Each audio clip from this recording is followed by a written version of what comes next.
بسم اللہ الرحمن الرحیم۔ بسم اللہ الرحمن الرحیم۔ السلام علیکم ورحمۃ اللہ وبرکاتہ۔ امید ہے آپ تمام احباب خیر و عافیت سے ہوں گے۔ آج اسلامیات کے مضمون الدعوۃ والارشاد کا سبق نمبر 66 ہے، اور اس سبق کے اندر ہم اس عنوان کی تفصیل پڑھیں گے، وہ ہے حضرت عمر بن عبدالعزیز رحمہ اللہ تعالیٰ کے تجدیدی کارنامے۔ گزشتہ سبق میں بھی ہم نے حضرت عمر بن عبدالعزیز رحمہ اللہ تعالیٰ کے جو تجدیدی کارنامے تھے ان میں سے چند ایک کی تفصیل پڑھی تھی۔ آج کے سبق میں ہم مزید ان کے جو تجدیدی کارنامے ہیں ان کی تفصیل پڑھیں گے۔ تو آئیے تفصیل کی طرف چلتے ہیں۔ حضرت عمر بن عبدالعزیز رحمہ اللہ تعالیٰ جب خلیفہ بنے تو انہوں نے اپنی خلافت شروع ہوتے ہی جو تجدیدی کارنامے سر انجام دیے، تو ان میں سے ان کے جو نمایاں تجدیدی کارنامے ہیں ان میں سے ایک یہ ہے کہ ناجائز آمدنی اور رشوت ستانی کا انہوں نے انسداد کیا۔ یعنی جو ناجائز آمدنی کے ذرائع جو ہے وہ جو عمرات تھے یا حکمران تھے انہوں نے بنا لیے تھے، ان کو ختم کیا۔ ان میں نہ کوئی جائز اور ناجائز کی تمیز تھی، نہ ہی جو ہے وہ ان کو جو ہے وہ عوام کا مال سمجھا جاتا تھا۔ تو اموی حکمرانوں نے بیت المال کو ذاتی خزانہ سمجھ لیا تھا، اور اس میں وہ اس طرح کے جو ہے وہ تعیشانہ تصرفات کیا کرتے تھے۔ بڑا حصہ ان کے ذاتی جو ہے وہ تعیش پر، عیش و عشرت پر جو ہے وہ خرچ ہوتا تھا۔ تو اس وجہ سے جو ناجائز آمدنی تھی اس کا انہوں نے خاتمہ کیا، اور جو رشوت ستانی تھی اس کا بھی انسداد کیا، کیونکہ جائز اور ناجائز کی کوئی تمیز نہیں تھی۔ جس طرح کا کوئی مال آتا تھا اور وہ بیت المال میں اس کو جمع کر لیتے تھے اور پھر اس کو اپنا حصہ سمجھتے تھے، اپنا ذاتی حصہ اس میں سے انہوں نے اپنے لیے مقرر کر رکھا تھا، اور اسی سے جو وہ اس طرح سلسلہ چل رہا تھا۔ تو اس طرح کے جتنے بھی مصارف تھے وہ عمر بن عبدالعزیز رحمہ اللہ تعالیٰ نے جو ہے وہ ایک ہی فرمان کے تحت سارے ختم کر دیے، سب روک دیے۔ جو امیرزادوں کو، شہزادوں کو جو وظائف ملتے تھے وہ بھی حضرت عمر بن عبدالعزیز رحمہ اللہ تعالیٰ نے روک دیے۔ اس کے حوالے سے جو ہے وہ ایک مشہور ہے کہ ایک جو عیینہ بن سعد جو تھا اس نے شکایت کی کہ امیر المؤمنین آپ پر ہم لوگوں کا بھی حق ہے۔ جب سارے وظائف انہوں نے بند کیے تو وہ ان کے پاس آیا اور عمر بن عبدالعزیز رحمہ اللہ تعالیٰ سے آ کر یہ شکایت کی، تو ان کو حضرت عمر بن عبدالعزیز رحمہ اللہ تعالیٰ نے یہ جواب دیا کہ آپ کا حق تو میرے ذاتی مال میں ہو سکتا ہے لیکن وہ اتنا ہے نہیں ہے، اور جو بیت المال کا جہاں تک سوال ہے تو اس میں جو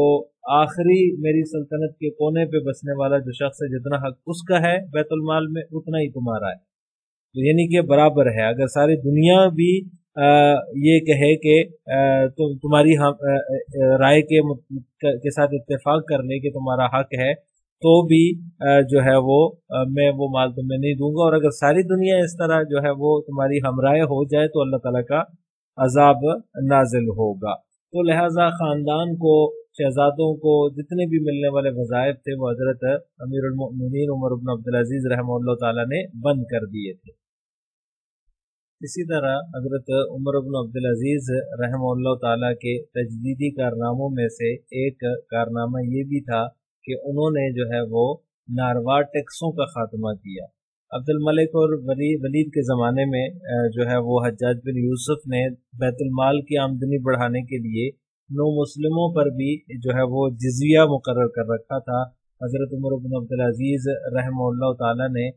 اس جزیے کو موقوف کر دیا جو نو مسلموں سے لیا جا رہا تھا۔ اسی طرح جو ہے وہ یہ جو سلسلہ تھا نو مسلموں سے جزیہ لینے کا، اس کے بارے میں حضرت عمر بن عبدالعزیز رحمہ اللہ تعالیٰ نے جو ہے وہ یہ فرمان جاری کر دیا کہ جو لوگ مسلمان ہو جائیں ان کا جزیہ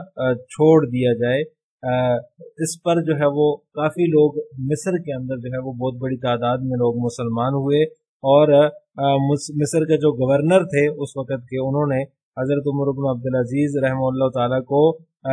یہ خط لکھا کہ آپ کے اس حکم کی وجہ سے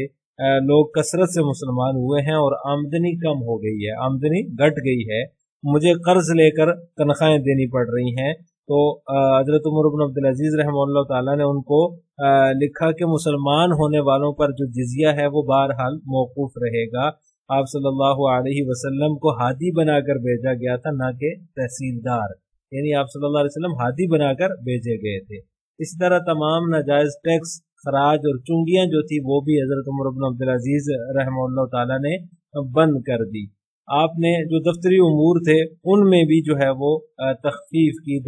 دفتری اخراجات جو تھے ان میں بھی تخفیف کر دی، اور جتنے بھی جو ہے وہ عمال تھے ان کو، جو نگران تھے ان کو یہ ہدایت دی کہ باریک قلم استعمال کرو، اور جو ہے وہ جو لکھنے کے لیے جو پرچہ ہے وہ جو ضروری باتیں ہیں وہ ایک ہی پرچے پر لکھ لیا کرو، زیادہ جو ہے وہ کاغذات استعمال نہ کرو، تاکہ مسلمانوں کو جو ہے وہ جو مسلمانوں کا مال ہے اس میں جو ہے وہ اسراف نہ ہو، کیونکہ مسلمانوں کو ایسی لمبی چوڑی باتوں کی ضرورت نہیں ہے جس سے خام خواہ بیت المال پر جو ہے وہ بوجھ پڑے اور ان کا جو ہے وہ مال خرچ ہو. تو اس طرح دفتری امور میں بھی جو اخراجات تھے ان میں بھی حضرت عمر بن عبدالعزیز رحمہ اللہ تعالیٰ نے تخفیف کر دی. اس کے علاوہ جو معذور اشخاص تھے، جو ان کے زمانے میں معذور لوگ تھے، ان کے لیے حضرت عمر بن عبدالعزیز رحمہ اللہ تعالیٰ نے وظیفے مقرر کیے، کیونکہ وہ کمانے سے قاصر تھے، معذور تھے، تو حضرت عمر بن عبدالعزیز رحمہ اللہ تعالیٰ نے ان کے لیے وظائف مقرر کیے کہ ان کی ضرورت پوری ہو سکے. اس سب کا نتیجہ یہ نکلا کہ عوام جو ہے وہ خوشحال ہو گئے، آسودہ حال ہو گئے، افلاس اور غربت کا خاتمہ ہو گیا. جو لوگ جو ہے وہ ان کی سلطنت میں تھے، جو ان کی جو ہے وہ خلافت کے تحت تھے، وہ لوگ جو ہے وہ آسودہ حال ہو گئے، اور افلاس اور غربت کا وہاں سے خاتمہ ہو گیا، کیونکہ ضرورت مندوں کو دیا، اور جن کو ضرورت نہیں تھی اور وہ ناجائز طریقے سے استعمال کر رہے تھے، بیت المال کو ذاتی خزانہ سمجھ رکھا تھا، ان کو جو ہے وہ بند کر دیا، اور جو ضرورت مند تھے ضرورت مندوں کو دینا شروع کر دیا. اسی طرح حضرت عمر بن عبدالعزیز رحمہ اللہ تعالیٰ کے جو تجدیدی کارنامے ہیں ان میں سے ایک کارنامہ یہ بھی ہے کہ بیوروکریسی کی جو ہے وہ تطہیر کی ہے حضرت عمر بن عبدالعزیز رحمہ اللہ تعالیٰ نے. یعنی بیوروکریسی کے اندر جو ایسے عہدیدار تھے جو بدعنوان تھے، ظالم تھے، راشی تھے، ان عہدیداروں کو برطرف کیا، جو کہ لوگوں سے رشوت لیتے تھے، ظلم کرتے تھے، بدعنوانی میں جو ہے وہ ملوث تھے. تو ایسے عہدیداروں کو حضرت عمر بن عبدالعزیز رحمہ اللہ تعالیٰ نے برطرف کر دیا، اور ان کو جو ہے ان کے کام سے روک دیا. حجاج بن یوسف جو سب سے ظالم تھا، پورے خاندان سمیت اس کو جو ہے وہ یمن بھیج دیا، اور وہاں کے جو گورنر تھا اس کو لکھا کہ میں تمہارے پاس آل عقیل کو بھیج رہا ہوں، جو عرب میں بدترین جو ہے وہ خاندان ہے. اپنی حدود حکومت کے اندر ان کو پھیلا دو، منتشر کر دو. تو حجاج بن یوسف کو بھی اسی وجہ سے ظلم کی وجہ سے انہوں نے برطرف کیا تھا. اسی طرح اموی خلفاء کے زمانے میں معمولی بدگمانی پر سزائیں دینے کا معمول تھا. آپ نے یہ طریقہ بھی ختم کر دیا کہ چھوٹی چھوٹی باتوں پر لوگوں کو جو ہے وہ سزائیں دی جاتی تھی. معمولی بدگمانی پر بھی اگر کوئی کسی حکمران کے خلاف یہ پتہ چلے کہ وہ اس کے خلاف ہے، یا پھر وہ ان کی جو ہے وہ کسی کی بات کا علم ہو جائے، تو یہ جو بدعنوان اور ظالم قسم کے عہدیدار تھے یہ ان کو سزائیں دیتے تھے. تو حضرت عمر بن عبدالعزیز رحمہ اللہ تعالیٰ نے اس پر بھی پابندی لگا دی. اسی طرح جو عمال تھے، جو عہدیدار تھے، وہ اشیاء کے جو نرخ ہیں، جو قیمتیں ہیں، وہ گھٹا کر خرید لیا کرتے تھے، اور جو ہے وہ لوگوں کی چیزیں ان سے کم قیمت پر لے لیا کرتے تھے. تو حضرت عمر بن عبدالعزیز رحمہ اللہ تعالیٰ نے یہ قانون بنا دیا کہ کوئی عامل کسی شخص کا مال کم قیمت پر نہیں خرید سکتا، لہذا جس چیز کی جتنی قیمت ہے اسی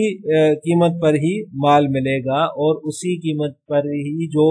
مال ہیں یا جو عاملین ہیں وہ بھی اسی قیمت پر ہی خریدیں گے. اس کے علاوہ جو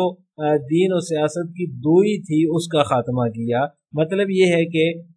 جب سے جو ہے وہ خلفائے راشدین کے بعد جو حکمران آئے، آہستہ آہستہ ان میں دین کی طرف رجحان کم ہوا، اور اپنی ذمہ داری کا احساس جو ہے وہ کم ہوتا چلا گیا، اور یہاں تک کہ انہوں نے اپنے آپ کو دین سے الگ کر دیا، اور یہ